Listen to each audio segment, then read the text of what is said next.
श्री गणेशाय नमः। आप सभी का हमारे YouTube चैनल पर हार्दिक स्वागत है। आज सुने माघ संकष्टी गणेश चतुर्थी व्रत की पौराणिक कथा। संकष्टी गणेश चतुर्थी व्रत प्रत्येक मास के कृष्ण पक्ष की चतुर्थी को किया जाता है। माघ मास के कृष्ण पक्ष की चतुर्थी को किया जाने वाला व्रत माघ संकष्टी गणेश चतुर्थी व्रत कहलाता है। भविष्य पुराण में कहा गया है कि जब मन संकटों से घिरा महसूस करे तो गणेश चतुर्थी का व्रत करे। इससे कष्ट दूर होते हैं और धर्म, अर्थ, मोक्ष, विद्या, धन व आरोग्य की प्राप्ति होती है। एक बार पार्वती जी ने पूछा कि हे वत्स, माघ महीने में किस गणेश की पूजा करनी चाहिए तथा इसका क्या नाम है? उस दिन पूजन में किस वस्तु का नैवेद्य अर्पित करना चाहिए? तब गणेश जी ने कहा कि हे माता, माघ में भालचंद्र नामक गणेश की पूजा करनी चाहिए। इनका पूजन षोडशोपचार विधि से करना चाहिए। हे माता पार्वती, इस दिन तिल के 10 लड्डू बना ले, 5 लड्डू देवता को चढ़ावें और शेष 5 ब्राह्मण को दान दे देवें। ब्राह्मण की पूजा भक्ति पूर्वक करके उन्हें दक्षिणा देने के बाद उन 5 लड्डुओं को उन्हें प्रदान कर दें। इस संबंध में मैं आपको राजा हरिश्चंद्र का वृत्तांत सुनाता हूँ। सतयुग में हरिश्चंद्र नामक एक प्रतापी राजा हुए थे। वे सरल स्वभाव के एक सत्यनिष्ठ राजा थे। हे देवी, उनके शासन काल में अधर्म नाम की कोई वस्तु नहीं थी। उनके राज्य में कोई अपाहिज, दरिद्र या दुखी नहीं था। सभी लोग आदि व्याधि से रहित एवं दीर्घायु होते थे। उन्हीं के राज्य में एक ऋषि शर्मा नामक तपस्वी ब्राह्मण रहते थे। एक पुत्र प्राप्ति के बाद वे स्वर्गवासी हो गए। पुत्र का भरण पोषण उनकी पत्नी करने लगी। वह विधवा ब्राह्मणी भिक्षाटन के द्वारा पुत्र का पालन पोषण करती थी। उस ब्राह्मणी ने माघ मास की संकष्टी चतुर्थी का व्रत किया। वह पतिव्रता ब्राह्मणी गोबर से गणेश जी की प्रतिमा बनाकर सदैव पूजन किया करती थी। हे पार्वती, भिक्षाटन के द्वारा ही उसने पूर्वोक्त रीति से तिल के 10 लड्डू बनाए। इसी बीच उसका पुत्र गणेश जी की मूर्ति अपने गले में बांधकर स्वेच्छा से खेलने के लिए बाहर चला गया। तब एक नर पिशाच कुम्हार ने उस ब्राह्मणी के 5 वर्षीय बालक को जबरन पकड़कर अपने आवा में छोड़कर मिट्टी के बर्तनों को पकाने के लिए उसमें आग लगा दी। इधर उसकी माता अपने बच्चों को ढूंढने लगी। उसे न पाकर वह बड़ी व्याकुल हुई। वह ब्राह्मणी विलाप करती हुई गणेश जी से प्रार्थना करने लगी, हे गणेश जी, आप इस दुखियारी की रक्षा कीजिए। मैं पुत्र के वियोग में व्यथित हूँ, आप मेरी रक्षा कीजिए। वह ब्राह्मणी इसी प्रकार आधी रात तक विलाप करती रही। प्रातःकाल होने पर कुम्हार अपने पके हुए बर्तनों को देखने के लिए आया। जब उसने आवा खोल के देखा तो उसमें जांग भर पानी जमा हुआ पाया। और इससे भी अधिक आश्चर्य उसे जब हुआ कि उसमें बैठे एक खेलते हुए बालक को देखा। ऐसी अद्भुत घटना देखकर वह भयवश कांपने लगा और इस बात की सूचना उसने राज दरबार में दी। उसने राज्यसभा में अपने कुकृत्य का वर्णन किया।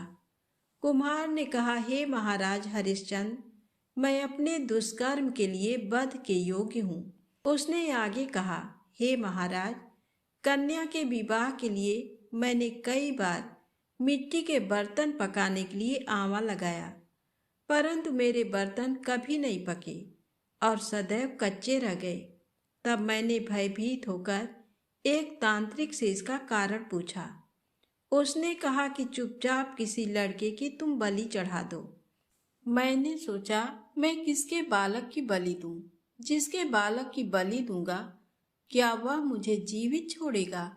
इसी भय से, हे महाराज, मैंने दृढ़ निश्चय किया कि इसे ही बैठाकर आग लगा दूंगा। मैंने अपनी पत्नी से परामर्श किया कि ऋषि शर्मा ब्राह्मण मृत हो गए हैं। उनकी विधवा पत्नी भीख मांगकर अपना गुजारा करती है। अरे, वह लड़के को लेकर क्या करेगी? मैं यदि उसके पुत्र की बलि दे दूं तो मेरे बर्तन पक जाएंगे। मैं इस जघन्य कर्म को करके रात में निश्चिंत होकर सो गया। प्रातः जब मैंने आँख खोलकर देखा तो क्या देखता हूँ कि उस लड़के को मैंने जिस स्थिति में बैठा गया था वह उसी तरह निर्भय भाव से बैठा है और उसमें जांघ भर पानी भरा हुआ है। इस भयावह दृश्य से मैं कांप उठा और इसकी सूचना देने आपके पास आया हूँ। कुम्हार की बात सुनकर राजा बहुत ही विस्मित हुए और उस लड़के को देखने आए। बालक को प्रसन्नता पूर्वक खेलते देखकर मंत्री से राजा ने कहा कि ये क्या बात है, ये किसका लड़का है, इस बात का पता लगाएं। इस आवे में जांघ भर जल कहाँ से आया, इसमें कमल के फूल कहाँ से खिल गए, इस दरिद्र कुम्हार के आवे में हरी हरी धूप कहाँ से उग गई। बालक को न तो आग की जलन हुई, न तो इसे भूख प्यासी है। ये आवे में भी वैसा ही खेल रहा है मानो अपने घर में खेल रहा हो। राजा इस तरह की बात कह ही रहे थे कि वह ब्राह्मणी वहां बिलखती हुई आ पहुंची। वह कुम्हार को कोसने लगी। जिस प्रकार गाय अपने बछड़े को देखकर रंभाती है, ठीक वही अवस्था उस ब्राह्मणी की थी। वह ब्राह्मणी बालक को गोद में लेकर प्यार करने लगी और कांपती हुई राजा के सामने बैठ गई। राजा हरिश्चंद्र ने पूछा कि हे ब्राह्मणी, इस बालक के न जलने का क्या कारण है? क्या तू कोई जादू जानती है अथवा तूने कोई धर्माचरण किया है जिसके कारण बच्चे को आंच तक नहीं आई? राजा की बात सुनकर ब्राह्मणी ने कहा कि हे महाराज, मैं कोई जादू नहीं जानती और ना तो कोई धर्माचरण, तपस्या, योग, दान आदि की प्रक्रिया ही जानती हूँ। हे राजन, मैं तो संकट नाशक गणेश चतुर्थी का व्रत करती हूँ। उसी व्रत से मेरा पुत्र जीता जागता बचा है। राजा ने संपूर्ण नगरवासियों को गणेश जी का व्रत करने का आदेश दिया। इस आश्चर्यजनक घटना के कारण सभी लोग उस दिन से प्रत्येक मास की गणेश चतुर्थी का व्रत करने लगे। इस व्रत के प्रभाव से ब्राह्मणी ने अपने पुत्र के जीवन को पुनः पाया था। इतना कहने के बाद श्री कृष्ण ने कहा कि हे युधिष्ठिर, आप भी इस सर्वोत्तम व्रत को कीजिए। इस व्रत के प्रभाव से आपकी सभी कामनाएं पूर्ण होंगी। आप मित्रों, पुत्रों और पौत्रों को सुख देने वाले साम्राज्य को प्राप्त करेंगे। हे महाराज, जो लोग इस व्रत को करेंगे उन्हें पूर्ण सफलता मिलेगी। भगवान कृष्ण की बात से युधिष्ठिर बहुत प्रसन्न हुए और माघ कृष्ण गणेश चतुर्थी का व्रत करके निष्कंटक राज्य भोगने लगे। तो प्रेम से बोले गणेश जी महाराज की जय हो। अब आइए सुने माघ मास सकट चौथ में सुनी जाने वाली देवरानी और जेठानी की कथा। एक शहर में देवरानी जेठानी रहती थी। जेठानी अमीर थी और देवरानी गरीब थी। देवरानी गणेश जी की भक्त थी। देवरानी का पति जंगल से लकड़ी काटकर बेचता था और अक्सर बीमार रहता था। देवरानी जेठानी के घर का सारा काम करती और बदले में जेठानी बचा हुआ खाना, पुराने कपड़े आदि उसको दे देती थी। इसी से देवरानी का परिवार चल रहा था। माघ महीने में देवरानी ने तिल चौथ का व्रत किया। 5 आने का तिल व गुड़ लाकर तिलकुट्टा बनाया। पूजा करके तिल चौथ की कथा सुनी और तिलकुट्टा छींके में रख दिया और सोचा कि चांद उगने पर पहले तिलकुट्टा और उसके बाद ही कुछ खाएगी। कथा सुनकर वह जेठानी के यहाँ चली गई। खाना बनाकर जेठानी के बच्चों से खाना खाने को कहा तो बच्चे बोले माँ ने व्रत किया है और माँ भूखी है। जब माँ खाना खाएगी हम भी तभी खाएंगे। जेठ जी को खाना खाने को कहा तो जेठ जी बोले मैं अकेला नहीं खाऊंगा। जब चांद निकलेगा, जब सब खाएंगे तभी मैं भी खाऊंगा। जेठानी ने उससे कहा कि आज तो किसी ने भी अभी तक खाना नहीं खाया, तुम्हें कैसे दे दूं? तुम सुबह सवेरे ही बचा हुआ खाना ले जाना। देवरानी के घर पर पति बच्चे सभी आस लगाए बैठे थे कि आज तो त्योहार है, इसलिए कुछ पकवान आदि खाने को मिलेगा। परंतु जब बच्चों को पता चला कि आज तो रोटी भी नहीं मिलेगी तो बच्चे रोने लगे। उसके पति को भी बहुत गुस्सा आया। कहने लगा, सारा दिन काम करके भी 2 रोटी नहीं ला सकती तो काम क्यों करती हो? पति ने गुस्से में आकर पत्नी को कपड़े धोने से मारा। धोना हाथ से छूट गया तो पाटे से मारा। वह बेचारी गणेश जी को याद करती हुई रोते रोते पानी पीकर सो गई। उस दिन गणेश जी देवरानी के सपने में आए और कहने लगे, धोने मारी, पाटे मारी, सो रही है या जाग रही है? वह बोली, कुछ सो रही हूँ, कुछ जाग रही हूँ। गणेश जी बोले, भूख लगी है, कुछ खाने को दे। देवरानी बोली, क्या दूँ? मेरे घर में तो अन्न का एक दाना भी नहीं है। जेठानी बचा खुचा खाना देती थी, आज वह भी नहीं मिला। पूजा का बचा हुआ तिलकुट्टा छींके में पड़ा है, वही खा लो। तिलकुट्टा खाने के बाद गणेश जी बोले, धोने मारी, पाटे मारी, निमटाई लगी है, कहाँ निमटे? वह बोली, ये पड़ा है घर, जहाँ इच्छा हो वहाँ निमट लो। फिर गणेश जी बच्चे की तरह बोले, अब कहाँ पहुँचूं? नींद में मगन अब देवरानी को बहुत गुस्सा आया कि कब से तंग किए जा रहे हैं। सो बोली, मेरे सर पर पोंछो। और कहाँ पोंछोगे? सुबह जब देवरानी उठी तो ये देखकर हैरान रह गई कि पूरा घर हीरे मोती से जगमगा रहा है। सिर पर जहाँ गणेश जी पोंछनी कर गए थे वहाँ हीरे के टीके व बिंदी जगमगा रहे थे। उस दिन देवरानी जेठानी के यहाँ काम करने नहीं गई। बड़ी देर तक राह देखने के बाद जेठानी ने बच्चों को देवरानी को बुलाने भेजा। जेठानी ने सोचा कल खाना नहीं दिया, इसीलिए शायद देवरानी बुरा मान गई है। बच्चे बुलाने गए और बोले, चाची चलो, माँ ने बुलाया है, सारा काम पड़ा है। देवरानी ने जवाब दिया, अब उसकी जरूरत नहीं है, घर में सब भरपूर है, गणेश जी के आशीष से। बच्चों ने घर जाकर माँ को बताया कि चाची का तो पूरा घर हीरे मोतियों से जगमगा रहा है। जेठानी दौड़ती हुई देवरानी के पास आई और पूछा कि ये सब हुआ कैसे। देवरानी ने उसके साथ जो हुआ वो सब कह डाला। घर लौटकर जेठानी अपने पति से कहा कि आप मुझे धोने और पाटे से मारो। उसका पति बोला कि भले मानस, मैंने कभी तुम पर हाथ भी नहीं उठाया, मैं तुम्हें धोने और पाटे से कैसे मार सकता हूँ? वह नहीं मानी और जिद करने लगी। मजबूरन पति को उसे मारना पड़ा। उसने ढेर सारा घी डालकर चूरमा बनाया और छींके में रखकर और सो गई। रात को गणेश जी सपने में आए और कहने लगे, भूख लगी है, क्या खाऊं? जेठानी ने कहा, हे गणेश जी महाराज, मेरी देवरानी के यहाँ तो आपने सूखा तिलकुट्टा खाया था, मैंने तो झरते घी का चूरमा बनाकर आपके लिए छींके में रखा है, फल और मेवे भी रखे हैं, जो चाहे खा लीजिए। बाल स्वरूप गणेश जी बोले, अब निमटे कहाँ?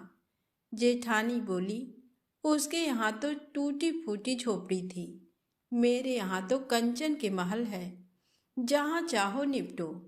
फिर गणेश जी ने पूछा, अब पोंछूं कहाँ? जेठानी बोली, मेरे ललाट पर बड़ी सी बिंदी लगाकर पोंछ लो। धन की भूखी जेठानी सुबह बहुत जल्दी उठ गई।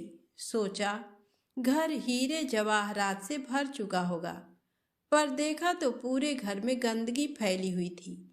तेज बदबू आ रही थी। उसके सिर पर भी बहुत सी गंदगी लगी हुई थी। उसने कहा, हे गणेश जी महाराज, ये आपने क्या किया? मुझसे रूठे और देवरानी पर टूटे। जेठानी ने सफाई करने की बहुत ही कोशिश करी, परंतु गंदगी और ज्यादा फैलती गई। जेठानी के पति को मालूम चला तो वह भी बहुत गुस्सा हुआ और बोला, तेरे पास इतना सब कुछ था, फिर भी तेरा मन नहीं भरा। परेशान होकर चौथ के गणेश जी से मदद की विनती करने लगी। गणेश जी ने कहा, देवरानी से जलन के कारण तूने जो किया था, ये उसी का फल है। अब तू अपने धन में से आधा उसे दे देगी, तभी ये सब साफ होगा। उसने आधा धन बांट दिया, किंतु मोहरों की एक हांडी चूल्हे के नीचे गाड़ रखी थी। उसने सोचा किसी को पता नहीं चलेगा, और उसने उस धन को नहीं बांटा। उसने कहा, हे श्री गणेश जी, अब तो अपना ये बिखराव समेटो।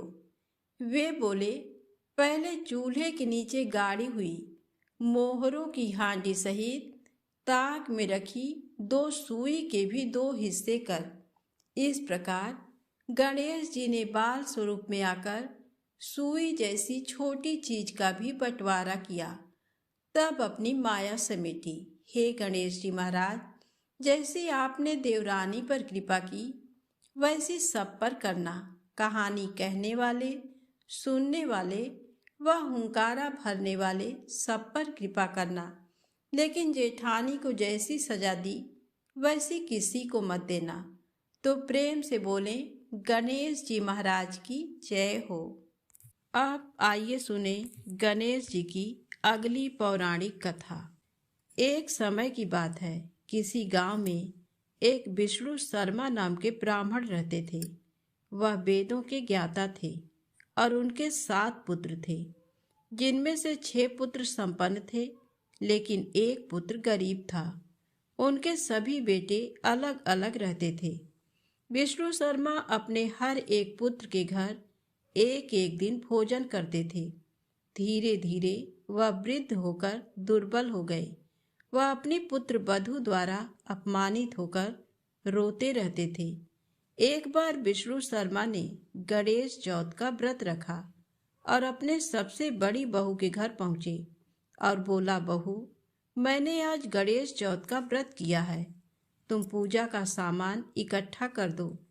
भगवान गणेश खुश होकर तुम पर कृपा करेंगे। ये सुनकर बहू कठोर वाणी में बोली, पिताजी, मुझे तो घर के कार्यों से ही फुर्सत नहीं है। मेरे पास इन फिजूल के कामों के लिए समय नहीं है। आप तो हमेशा कुछ ना कुछ काम बताते रहते हो। मैं नहीं जानती आपके गणेश जी को। सबसे बड़ी बहू से डांट सुनकर विष्णु शर्मा अपनी सभी बहू के घर गए, परंतु सभी ने उन्हें डांटकर भगा दिया। वह बहुत दुखी हुए और अंत में अपनी छोटी बहू के घर गए।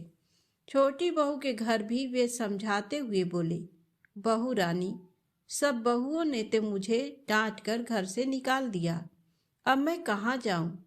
तुम्हारे पास तो मेरे व्रत की सामग्री लाने के भी पैसे नहीं हैं। बहू बोली, पिताजी, आप परेशान ना हो और अपनी इच्छा पूर्वक व्रत करें। आपके साथ मैं भी व्रत करूंगी। ऐसा कहकर छोटी बहू पड़ोसन से व्रत की सामग्री मांगने गई। उसने अपने ससुर जी के साथ पूजन किया। पूजन के बाद खाने की कमी से खुद भूखा रहकर ससुर को खाना खिलाया और खुद भूखी ही सो गई। आधी रात के बाद ससुर को उल्टियां होने लगी। वो रोने लगी, बोली, पिताजी, मेरे बनाए हुए खाने से आपको उल्टियां होने लगी। और वह सारी रात अपने ससुर के पास बैठी रही और उनकी सेवा करती रही। इस प्रकार उसका व्रत के साथ साथ गणेश चौथ का जागरण भी हो गया। सुबह उठकर उसने देखा कि उसका सारा घर हीरे मोतियों से जगमग हो रहा है। अपने ससुर से बोली, पिताजी, इतने हीरे मोती मेरे घर में कहाँ से आए? तब ब्राह्मण विष्णु शर्मा बोले, बहू, ये सब तो तुम्हारी भक्ति का फल है, जिससे भगवान गणेश प्रसन्न हो गए हैं और उस व्रत के फल स्वरूप तुम्हें इतना धन मिला है। बहू बोली, पिताजी, आपकी कृपा से गणेश जी मुझ पर प्रसन्न हुए हैं और मुझे अपार धन संपत्ति प्राप्त हुई है। छोटी बहू के घर में इतनी धन संपत्ति देखकर विष्णु शर्मा के सभी बेटे और बहू वहां आ गए और क्रोधित होकर बोले, बुढ़े ने अपना सारा जमा किया हुआ धन सबसे छोटे बेटे को दे दिया। तब विष्णु शर्मा बोले, इसमें मेरी कोई कृपा नहीं है। छोटी बहू के गणेश चौथ का व्रत करने से भगवान गणेश ने प्रसन्न होकर ये संपत्ति उसे प्रदान करी है। मैंने पहले भी तुम सभी बहू के घर पर आकर ये व्रत करने को कहा था, परंतु तुमने मेरी एक न सुनी। छोटी बहू ने मांग कर पूजा की सामग्री एकत्रित की, ये व्रत करा और इसकी सच्ची भक्ति से प्रसन्न होकर गणेश जी ने इसे अपार संपत्ति प्रदान की है। तो प्रेम से बोले, गणेश जी भगवान की जय हो। अब आइए सुने चौथ व्रत की अगली कहानी। एक गांव में एक वृद्धा रहती थी। उसकी बहू थोड़ी सी पागल जैसी रहती थी। उसे भूख बिल्कुल सहन नहीं होती थी। वह रोज सुबह उठकर पहले खाना खाती थी, फिर दूसरा काम करती थी। एक दिन उनके यहाँ पूजा होनी थी और पूजा के लिए खाना बनाना था। तो वृद्धा ने सोचा कि ये तो सुबह उठकर सबसे पहले खाऊं खाऊं करेगी और सारा खाना जूठा कर देगी। तो वृद्धा ने एक उपाय सोचा।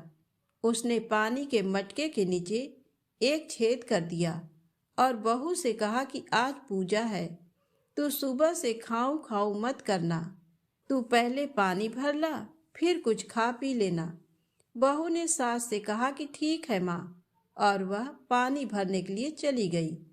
बहू पानी भरने कुएं पर आई तो उसने वहां पर सबसे पहले अपने साड़ी में बंधा हुआ आटा निकाला, फिर पनघट पर उसे गूंथ लिया और उसकी बाटियां बना ली।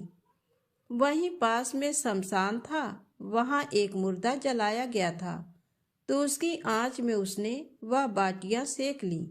और पास में ही एक गणेश जी का मंदिर था। मंदिर में किसी ने गणेश जी को चोला चढ़ाया था, तो गणेश जी की तोंद में घी लगा हुआ था। उसने उससे बाटियां चुपोड़कर एक बाटी का भोग गणेश जी को लगाकर उसने वह बाटियां खा ली। उसके बाद वह आराम से अपने घर चली गई। इधर गणेश जी ने क्रोधित होते हुए नाक पर उंगली चढ़ा ली। फिर उसके बाद कोई उधर से निकला तो उसने देखा कि गणेश जी ने नाक पर उंगली चढ़ा रखी है। तो उसने गांव में जाकर सबसे कह दिया कि गणेश जी ने नाक पर उंगली चढ़ा ली। अब गणेश जी की नाक पर से उंगली उतारने के लिए सभी लोग प्रयास करने लगे। कोई गणेश जी के पाठ करने लग गया, कोई हवन कर रहा है ताकि गणेश जी नाक पर से उंगली हटा लें, पर गणेश जी ने नाक पर से उंगली नहीं हटाई। अब ये बात राजा तक पहुंच गई।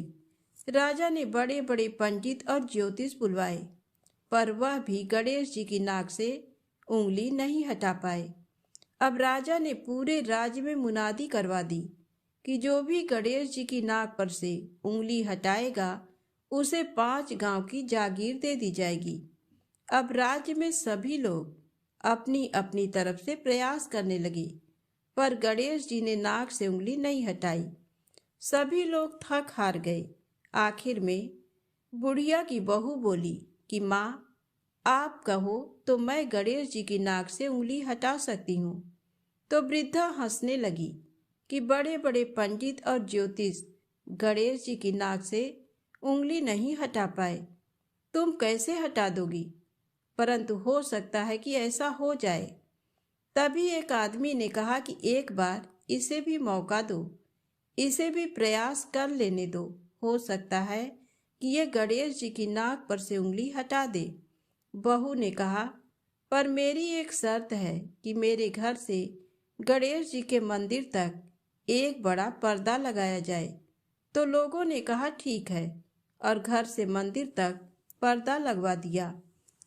अब बहू ने अपने घाघरे में धोना यानी कपड़े धोने का हथियार छिपाकर मंदिर गई। मंदिर में धोना निकालकर गणेश जी से बोली, कारे कारे गणेशिया, अपने घर से आटा लाई, पनघट पर आटा गूथा, मरे मुर्दे की आग पर बाटियां सेकी, तुम्हारी तोंद से जरा सा घी ले लिया तो तूने नाक पर उंगली चढ़ा ली। नाक पर से उंगली हटा रहा कि नहीं? नहीं तो दूं एक धोना, अभी तुम्हारे टुकड़े टुकड़े हो जाएंगे। बहू की बात सुनकर गणेश जी डर गए। उन्होंने सोचा कि ये तो बावली है, मार देगी तो क्या करेंगे, का कोई भरोसा नहीं है। और गणेश जी ने फट से नाक पर से उंगली हटा ली।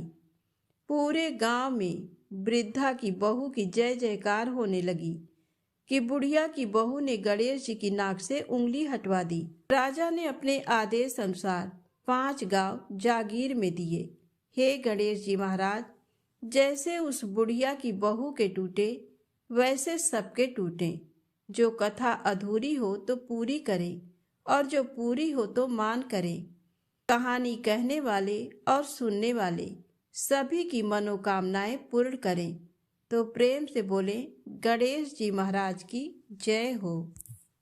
अब आइए सुने बहुत ही रोचक कथा, हाथी का शीश ही श्री गणेश जी को क्यों लगा। गज और असुर के संयोग से एक असुर जन्मा था, गजासुर। उसका मुख गज जैसा होने के कारण उसे गजासुर कहा जाने लगा। गजासुर शिव जी का बड़ा भक्त था और शिव जी के बिना अपनी कल्पना ही नहीं करता था। उसकी भक्ति से भोले भंडारी गजासुर पर प्रसन्न हो गए और वरदान मांगने को कहा। गजासुर ने कहा, प्रभु, आपकी आराधना में कीट पक्षियों द्वारा होने वाले विघ्न से मुक्ति चाहिए, इसलिए मेरे शरीर से हमेशा तेज अग्नि निकलती रहे, जिससे कोई मेरे पास न आए और मैं निर्विघ्न आपकी आराधना करता रहूं। तब महादेव ने गजासुर को उसका मनचाहा वरदान दे दिया। गजासुर फिर से शिव जी की साधना में लीन हो गया। हजारों साल के घोर तप से शिव जी फिर प्रकट हुए और कहा, तुम्हारे तप से प्रसन्न होकर मैंने तुम्हें मनचाहा वरदान दिया था। मैं फिर से प्रसन्न हूँ, बोलो अब क्या मांगते हो। गजासुर कुछ इच्छा लेकर तो तप कर नहीं रहा था। उसे तो शिव आराधना के सिवा और कोई काम पसंद ही नहीं था। लेकिन प्रभु ने कहा कि वरदान मांगो, तो वह सोचने लगा। गजासुर ने कहा, वैसे तो मैंने कुछ इच्छा रखकर तप नहीं किया, लेकिन आप कुछ देना ही चाहते हैं तो आप कैलाश छोड़कर मेरे उदर यानी मेरे पेट में ही निवास करें। भोले भंडारी गजासुर के पेट में समा गए। माता पार्वती ने उन्हें खोजना शुरू किया, लेकिन वह कहीं मिले ही नहीं। उन्होंने विष्णु जी का स्मरण कर शिव जी का पता लगाने को कहा। श्री हरि ने कहा, बहन, आप दुखी ना हो। भोले भंडारी से कोई कुछ भी मांग ले तो दे देते हैं। वरदान स्वरूप वह गजासुर के उदर में वास कर रहे हैं। श्री हरि ने एक लीला की। उन्होंने नंदी बैल को नृत्य का प्रशिक्षण दिया और फिर उसे खूब सजाने के बाद गजासुर के सामने जाकर नाचने को कहा। श्री हरि स्वयं एक ग्वाले के रूप में आए और बांसुरी बजाने लगे। बांसुरी की धुन पर नंदी ने ऐसा सुंदर नृत्य किया कि गजासुर बहुत प्रसन्न हो गया। उसने ग्वाला वेशधारी श्री हरि से कहा, मैं तुम पर प्रसन्न हूँ। इतने साल की साधना से मुझ में वैराग्य आ गया था।